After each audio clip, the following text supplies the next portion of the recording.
All right, guys. So we did a midweek update on Wednesday. Let's do an end of week update today for those of you who didn't catch the live stream. Just going to do a short little video summarizing some of the things. Just to, again, save people an hour that don't want to sit through the whole live stream. Again, what you're seeing today and what you see on the live stream is kind of a video form of what I give in a blog post each night at statsedgetrading.com. Check out the link in the description for that. But that being said, let's just get right into it. So, first, crypto, right? So, Bitcoin being the guy. This is a trade that I took this week, a short, where I was actually shorting the breakdown of this ascending triangle right here. And so far, we got some good follow through. I posted on Twitter, I covered a little bit into this area. May reshort if we kind of bounce off the undertail of that, but basically, Bitcoin and most cryptos are on failed bounce watch. So we'll see, this area right here. If we broke out and then failed breakout watch, that's kind of what I'm looking at for that. The only other thing that I'm in right now in crypto and I like is over 330. So I said, right, in this name over 330 and that was just right in here. I saw this massive offer at Kraken, like 300 or 400,000 coins. So as that was breaking, I bought some of that in through there. Nice kind of cup and handle look on that. Now let's go over to trade ideas here. Again, link is always in the description below for all of the softwares that I use to help me, decipher the market and trade. Looking at the SPY, nothing really happened this week, just a high tight base at highs.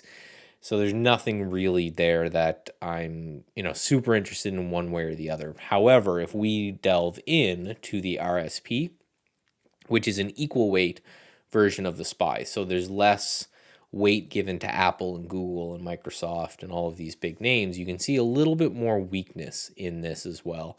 We still have a long way to go to the breakout point, which was right back here. So, another bit of a pullback before a bounce may be likely. The IWM, which is our small cap index, has me a little bit more concerned. And that's just because we've been in this range here on the small caps for a long period of time. And we've just kind of come back in to test it. So if this doesn't hold and we don't get a bounce from here, we may be back into this range, which for me as a trader is kind of worst case scenario. I don't care if we go up, I don't care if we go down, but this has been a range all year. I would love to see a bounce from here so we're not back into that range. So kind of expect more bearish and choppiness, especially going into next week. I can't stress enough that next week being off on Thursday and then a half week on Friday or a half day on Friday, there's not going to be as many people there. There's not going to be as much activity. Everything's going to be kind of half man. So, keep that in mind when you're trading, that you don't want to just, next week is not the week to make your millions, right? Take a few bucks here and there if you can get it. Understand that there's just less action. It just means more chop, right? Mid caps, MDY, just holding these lows right here pretty well.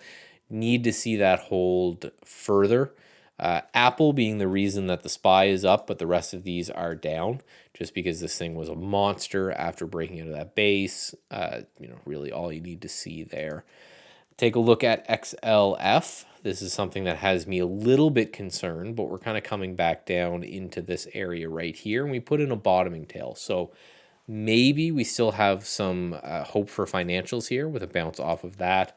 And then I look at XLE, and that thing's just kind of been, falling apart. So energy, again, on failed breakout watch, because we had this high right here, back here, and then we broke it, and now it looks like we're failing that. So we could see some kind of downward pressure and energy over the next bit. The only other thing that has been really strong is the EV, DRIV, the EV, ETF, and space. You can see big push up, and now we're just kind of basing at highs. So it seems like it's out with the old energy, in with the new kind of EV solar type of thing, with TAN being our solar index that we watch. Right, that's actually kind of holding at highs, potential of a push up for highs at this. So that's what I'm seeing this week. I'm cautiously optimistic going into next week, but really wouldn't be surprised if we spend the entire next week in a range. So as always, right? I just wanted to find this here. Come check me out here at statsedgetrading.com if you want more of this analysis nightly. That's where I do all of that. You can find me on Twitter and all of that. Links are in the description below. And that's it for this one. Have a good weekend, all.